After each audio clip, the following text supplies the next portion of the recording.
작은 감동이 내 미래를 바꾼다는 제목으로 함께 은혜를 나누겠습니다.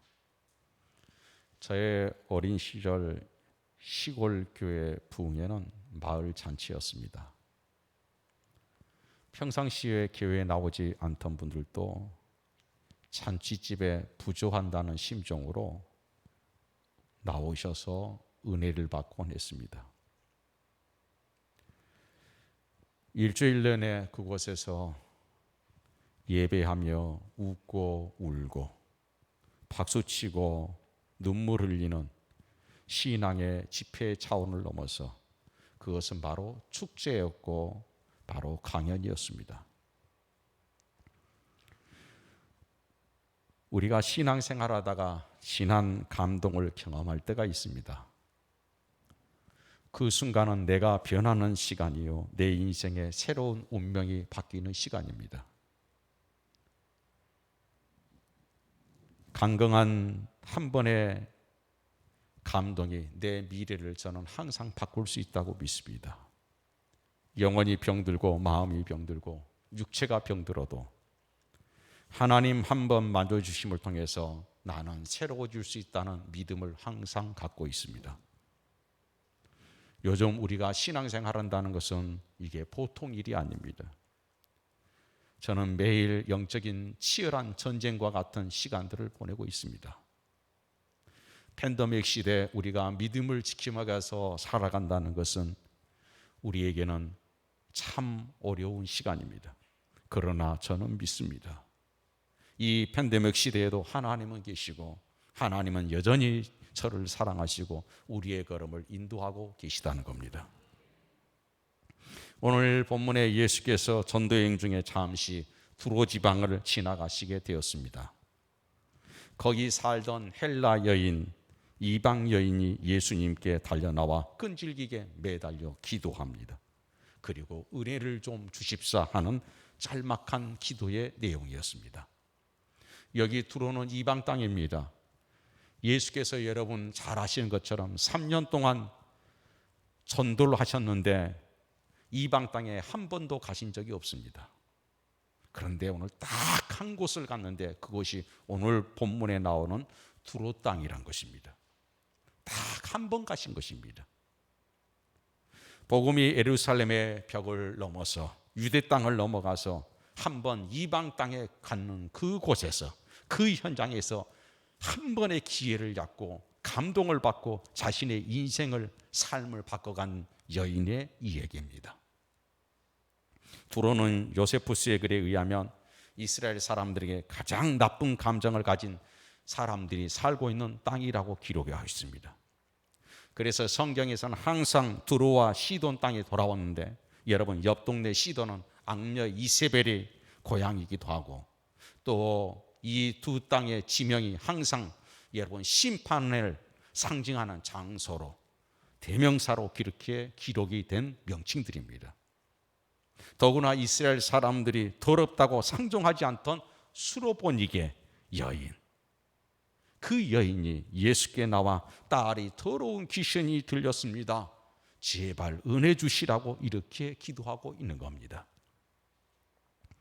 여러분 한 번의 진한 감동을 위해서라면 내 인생의 명운을 바꾸는 진한 감동을 위해서라면 삶의 악조건을 이겨낼 수 있지 않느냐는 것이 오늘 본문이 우리에게 주시는 메시지입니다. 한 걸음 더 나아가 복음에는 여러분이 만나고 부딪히는 어떤 악조건도 이겨낼 수 있다는 능력이 있다는 것을 우리에게 강조해 주는 메시지입니다. 이런 상황에서 이방 여인과 이스라엘이 서로 감정이 좋지 않았는데 딸이 귀신 들렸다고 소리를 지르며 이 유대인 예수께 나와 여러분 엎드리는 이것은 굉장한 사건이었습니다. 이 여인을 만나는 예수님도 보통 여러분 일이 아닙니다. 이 여인은 예수님에 대한 소문을 들었습니다. 예수 만나면 누구든지 병든 자가 낫는다고 하더라. 걷지 못한 자들이 걷는다고 하더라. 보지 못한 자들이 본다고 하더라. 죽은 자가 살아나고 귀신 들린 자가 자유하게 된다 하더라.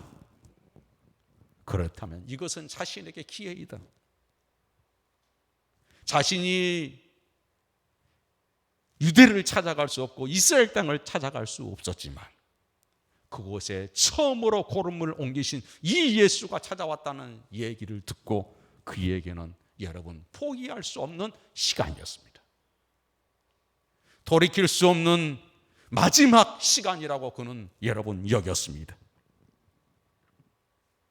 저는 여러분 믿습니다. 우리에게도 이런 기회가 있음을 믿습니다. 예수 만나면 문제 해결되어진다. 내 곁에 예수님의 발걸음을 멈추게 할 수 있다면 내 인생에 새로운 역사가 열릴 것이다. 이 여인이 가졌던 믿음, 오늘 여러분도 가질 수 있기를 바랍니다. 언제나 그렇습니다. 예수님의 발걸음이 머문 곳에는 기적이 일어났습니다. 새로운 역사가 일어났습니다. 예수님 곁에 예수님이 머문 온 천지가 매달려도 해결되지 못한 문제를 우주 주님 한 번 만나면 그 해결된다는 현장을 우리는 성경 구석구석에서 여러분 확인할 수가 있습니다. 예수님 지나가신다. 성령이 임하신다. 교회가 특별 기도해야 하고 있다. 은혜의 자리를 마련했다. 이것은 우리가 달라질 수 있는 기회입니다. 우리에게 절호의 마지막일 수 있는 기회인 것입니다. 사랑하는 여러분, 이제 곧 고난주간이 옵니다. 우리가 달라질 수 있는 시간이요, 이 고난주간은 우리가 변화될 수 있는 시간이요, 우리가 하나님을 새롭게 볼 수 있는 시간이 될 줄 믿습니다. 내 미래를 바꿔놓을 수 있는 그런 시간이 다가오고 있습니다. 오늘 마가복음의 본문과 동일한 사건을 다루는 마태복음에 보면 이방 여인이 예수를 만나 은혜 입기까지는 많은 장벽이 있었다고 여러분 전해줍니다. 그 첫째가 무엇이었습니까? 사람의 장벽이었습니다.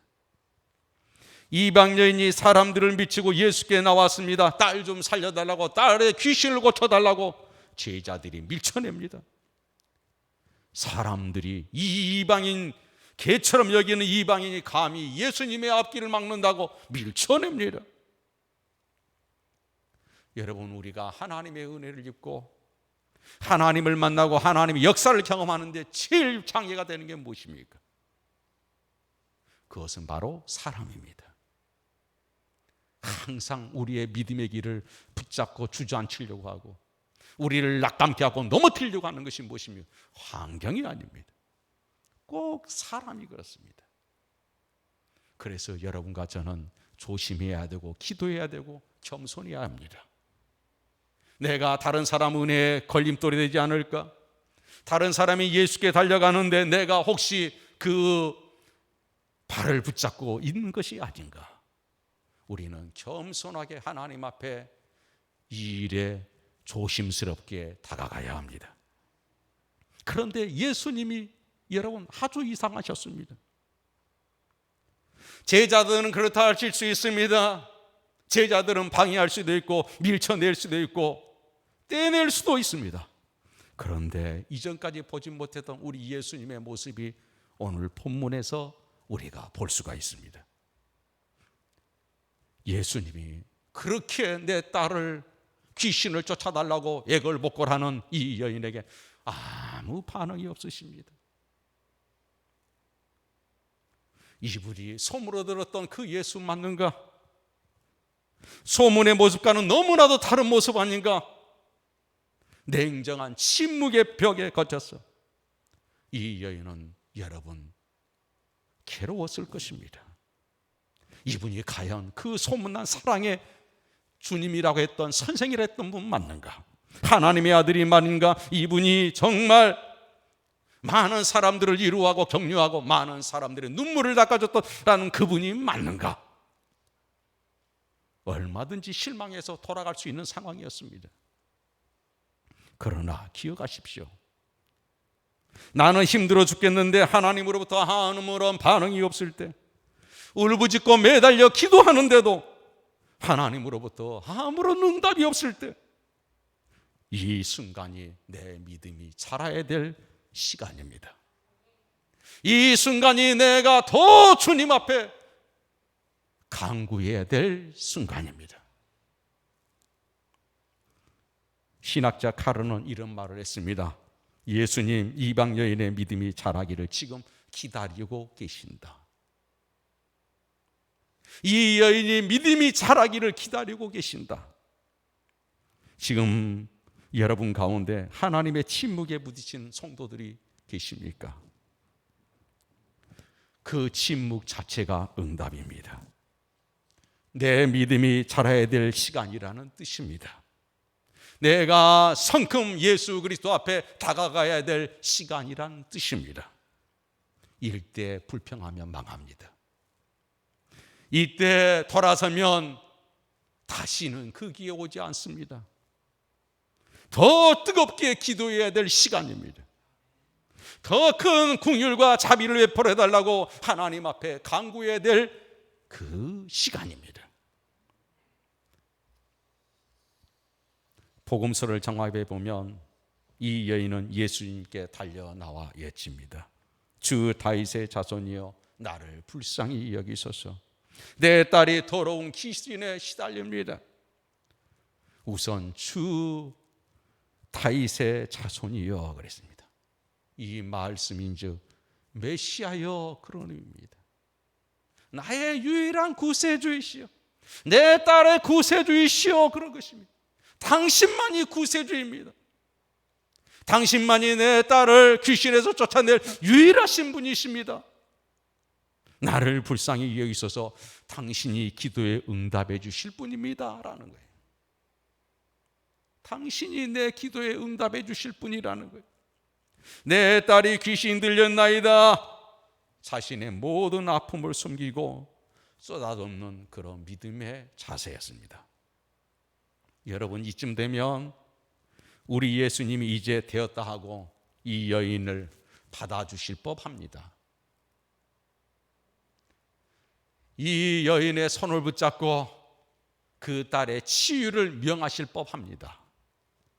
그러나 예수님은 여전히 침묵하고 계십니다. 예수님의 귀는 언제나 부르짖는 사람들의 목소리를 듣기 위한 그 귀 아니었습니까? 예수님의 입술은 언제나 이루하고 준비된 자들을 치료하기 명하는 그 권세의 입술 아니었습니까? 예수님의 손길은 아픈 자, 병든 자, 상처받은 자를 어루만지고 위로해주는 따뜻한 사랑의 손길 아니었습니까?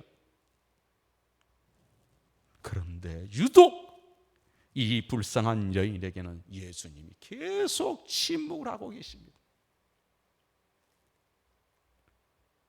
여러분, 응답이 지연될 때, 삶의 상황이 점점 더 어려워갈 때, 매달려도 무거운 장벽이 내게 가로막고 있을 때, 믿음의 방정식에 의하면 이 순간은 무엇을 위한 순간인가?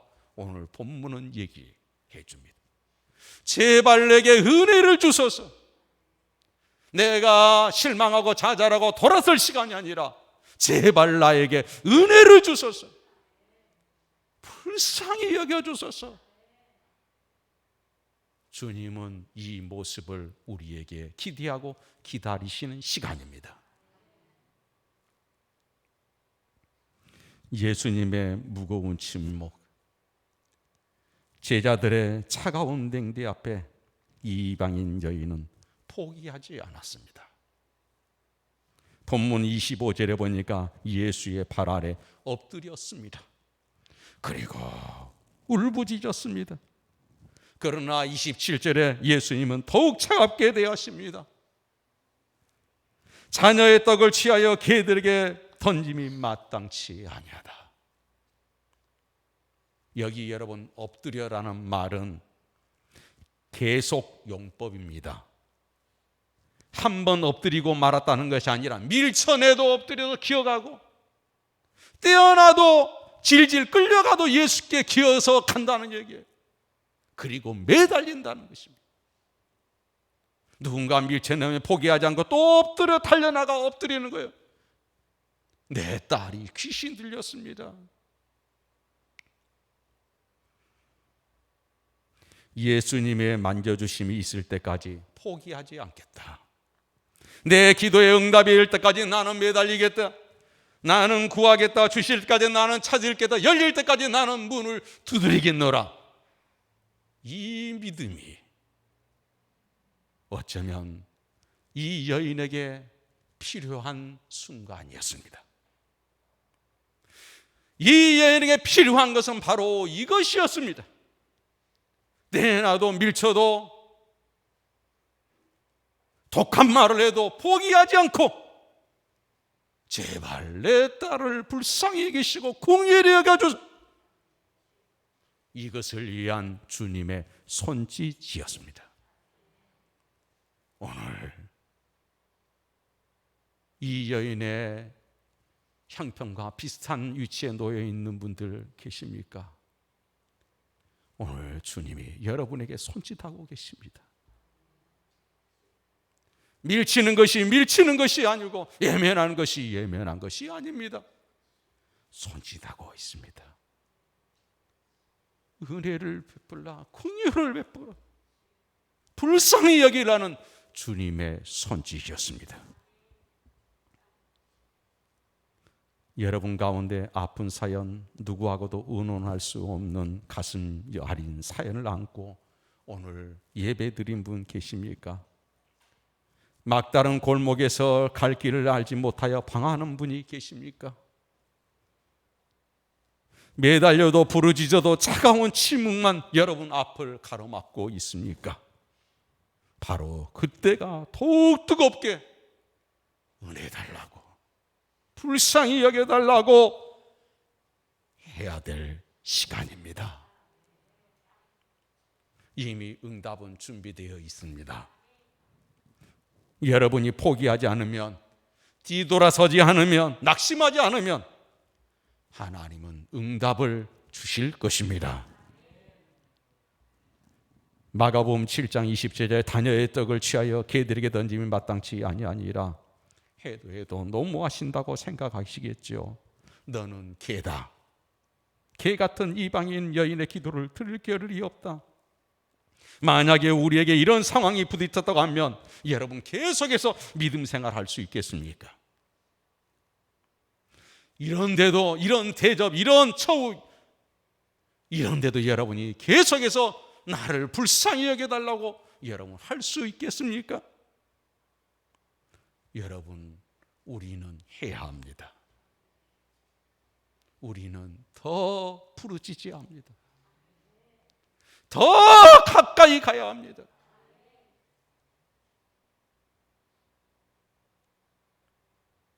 한 마리의 개가 돼서라도 당신의 은혜를 받을 수 있다면 나는 좋습니다.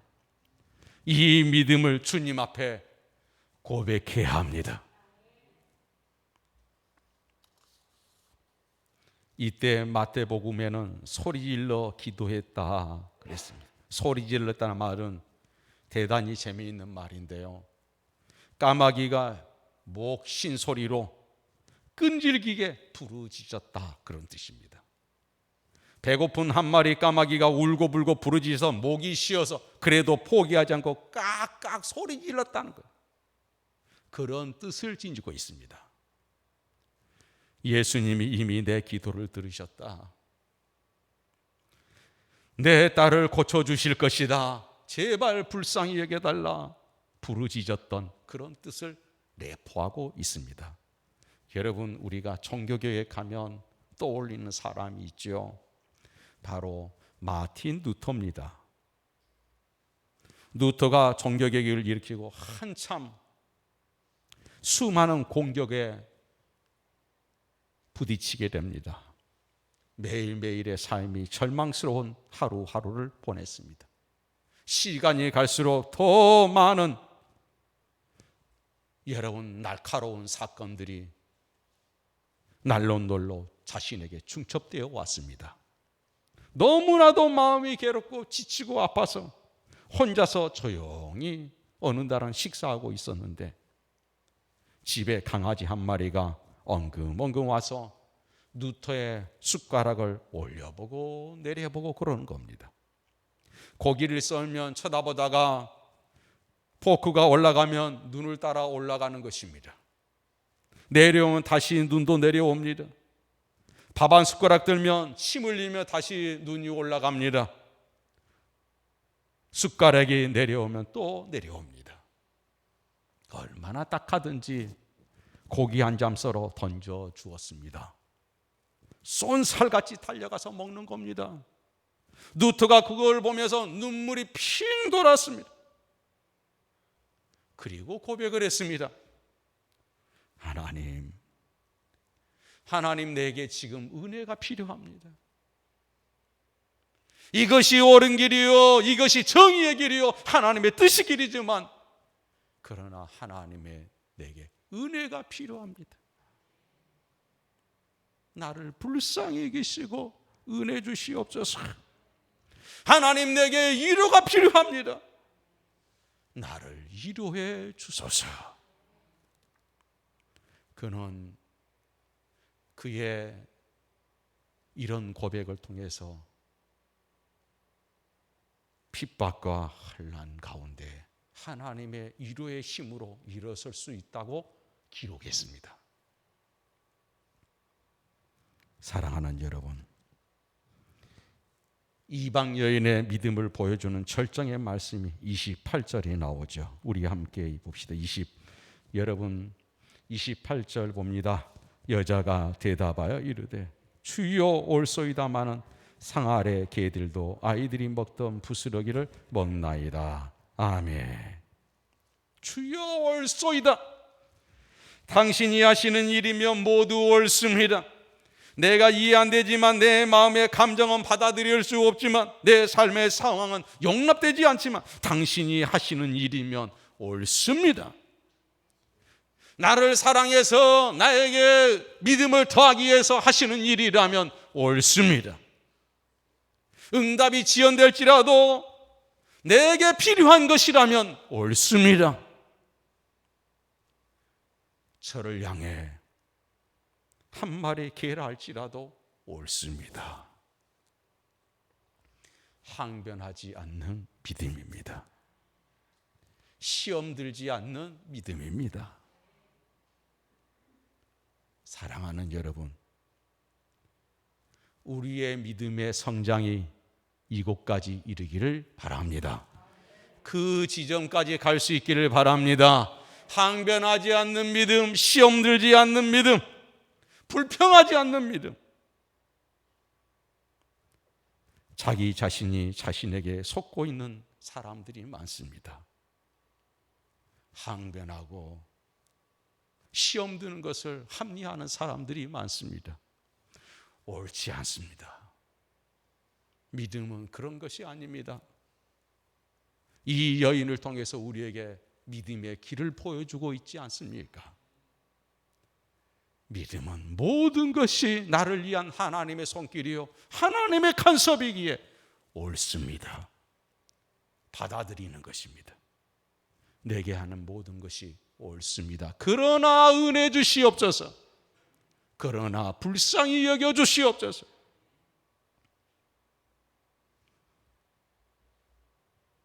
오늘 우리 열린교회 성도님들의 삶에 이런 하나님의 은혜가 투여될 수 있기를 축복합니다. 여러분, 상 아래 개들도 아이들이 먹던 부스러기를 먹나이다. 이 여인이 이렇게 말합니다. 어린아이가 그릇에 먹을 것을 담아 거실을 뛰어다니며 먹습니다. 뛰어다니다가 먹을 것이 거실에 여기저기 흘립니다. 그러면 강아지가 달려가 그것을 핥아 먹습니다. 바로 이런 장면입니다. 이런 장면입니다. 주여 올소이다 말한 상 아래 개들도 아이들이 먹던 부스러기를 먹나이다. 하나님이 부스러기 한 토막이면 내 딸이 귀신에서 나을 수 있습니다. 그 부스러기면 내가 치유될 수 있고 내 인생이 바뀔 수 있습니다. 그 부스러기라도 은혜를 내게 주소서. 우리 주의 이 은혜가 여러분에게 흐를 수 있기를 바랍니다. 부스러기가 그렇게 능력이 있습니다. 여러분, 미국과 캐나다 사람이 개 주는 양식이면 동남아의 빈국의 빈민국들의 양식이 다 해결된다고 그래요. 우리 참 여러분 쓰레기, 음식 쓰레기 버리잖아요. 이 음식 쓰레기 치우는 비용이면 저 북녘 땅에 있는 우리 동포들의 굶주림에서 해결할 수 있답니다. 전능하신 하나님의 부스러기 한 토막이 내 삶에 기적이 일어날 줄 믿습니다. 새로운 역사가 일어날 줄 믿습니다. 주여 부스러기 능력이라도 제게 주시옵소서. 부스러기의 그 한 토막이라도 내게 주시옵소서. 우리의 깨지고 무너지고 상처받은 것이 여러분 회복되고 또 넉넉하게 채워지는 은혜가 될 줄 믿습니다. 여러분 한 번 감동에 내 인생의 미래가 바꿀 수 있습니다. 한 번의 부스러기의 은총으로 내 인생의 명운이 바뀔 수가 있습니다. 한 번의 하나님 만져주심으로 불가능한 일들이 가능해질 수가 있습니다.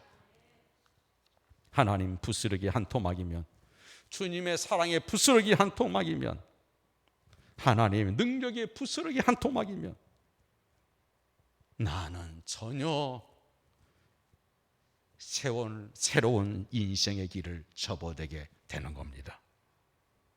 여러분 오늘 본문에 보니까 마가복음 얘기는 이렇게 해서 한 여인이 은혜를 받았다, 응답받았다는 것으로 이렇게 막을 내렸어요. 그런데 같은 내용을 기록하고 있는 마태복음 15장 28절에 보면 이렇게 기록을 해놨습니다. 예수께서 대답하여 이르시되 여자여 내 믿음이 크도다, 내 소원대로 되리라. 여자여, 이게 뭐냐? 오 여인이여, 감탄사입니다. 오 여인이여, 감탄하신 거예요. 놀랍다는 거예요. 내 믿음이 크도다. 놀랍다 그대여, 내 믿음이 크도다. 예수를 감동시킨 믿음이었습니다. 여러분 우리 감동만 받으려고 하지 말고 한 걸음 더 나가서 하나님을 감동시키는 믿음의 소유자들이 될 수 있기를 바랍니다. 우리 한번 하나님을 감동시키는 일을 우리 한번 해봅시다. 제가 참 목회하면서 하나님을 기쁘시게 하는, 우리 하나님을 기쁘시게 하는 교회, 하나님 앞에 감동을 드리는 교회가 어떤 교회일까? 늘 이 마음이 있어요. 부담감으로 있고 또 기도를 해요. 그래서 참 옛날에 우리 의정부에 상가에 있던 개척하는데 2년 됐는데 하나님 마음을 주시는 거예요. 마음을 주시는데 우리 선교사님들의 숙소를 좀 준비해야 된다, 그런 마음이었어요. 그래서 지금도 그건 저는 기도합니다. 하나님, 우리 교회에게 하나님이 축복을 주시면 저기 전철역 있는 쪽에다가 아파트 한 서너 채 사서 선교사님들 선교하고 오면 머물 곳이 없잖아요. 집 팔고 뭐 팔고 다 정리해서 선교사 갔는데 돌아오면 아무것도 없어요. 그래서 이 집 저 집 친지집 여러분 기웃거리면서 눈치 보면서 생활해요. 은퇴하고 나면 더 암담해요. 그래서 우리 교회가 참 적지만은 하나님이 조금만 은혜를 주신다면 크지 않는 평수라도 우리 아파트 몇 채 장만해서 그곳에 선교사님들 선교하고 온 그분들에게 여기서 쉬고 여기에서 다시 재충전하고 사역할 수 있도록 그렇게 했으면 좋겠다. 아멘 안 하시네. 무서운가 봐요. 무서워요. 그런 꿈을 갖습니다. 그걸 제가 20년 전에 이런 꿈을 얘기했어요. 그러니까 그때 우리 젊은 여집사님들이 감동을 해요. 어느 여집사님 눈물을 뚝뚝 흘려요. 지금 저기 서울의 꽃동산교회 다니는 눈물을 흘려요. 세상에, 저는 한 번도 그런 생각을 해본 적이 없어요. 너무너무 부끄럽고 창피하다는 거예요. 사랑하는 여러분, 부스러기의 은혜만 줘도 이거 가능합니다. 우리 열심히 주여 우리에게 부스러기를 주셔서 이 은혜의 자리에 우리 함께 협력해서 나가보십시다.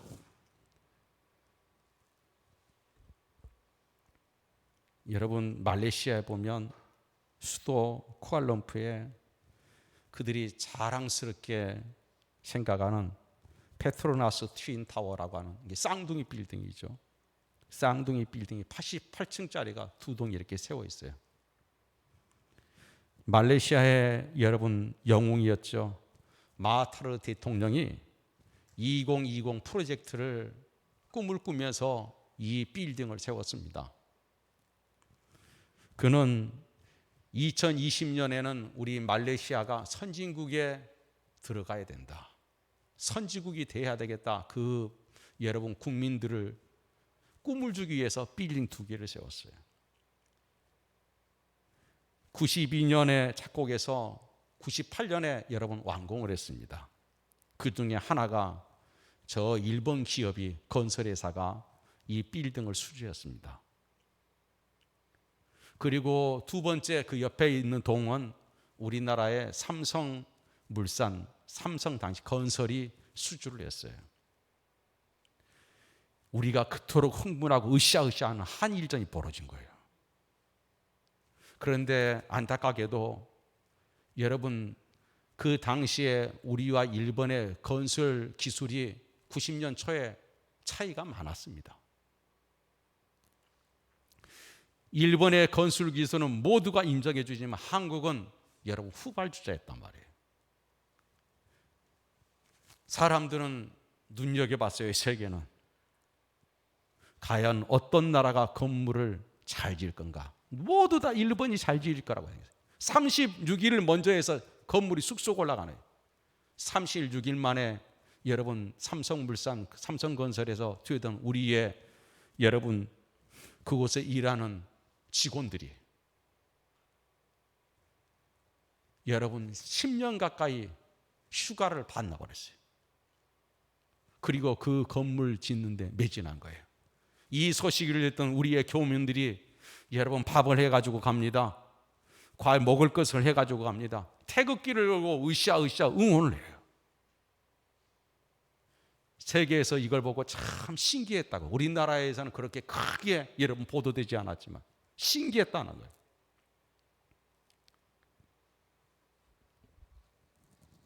(88층) 건물을 완공한 무렵에 거의 일치하게 비슷하게 건물이 올라갔어요. 우리의 근로자들이 정말 노력을 엄청 한 거죠. 옥탑 타설은 물론 일본이 먼저 타설하기 시작했습니다. 그러나 위치 선정이 잘못되어 2대의 크레인 가운데 한 대만 쓸 수가 있어서 타설할 수밖에 없었습니다.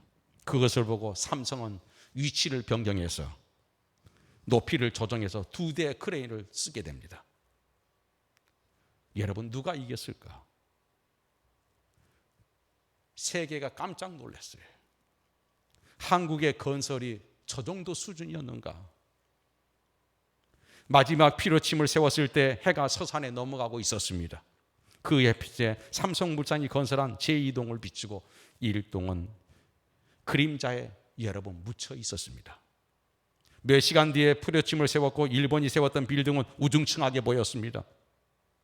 삼성의 빌딩은 전 세계 사람들의 감동을 줬어요. 이 한 번의 감동으로 세계 건설 회사의 수주를 우리 대한민국이 그때부터 약진하기 시작했어요. 그때부터 건설회사 하면 대한민국 건설회사라고 사람들에게 세계인들에게 인식되게 된 사건이 바로 이 사건이었어요.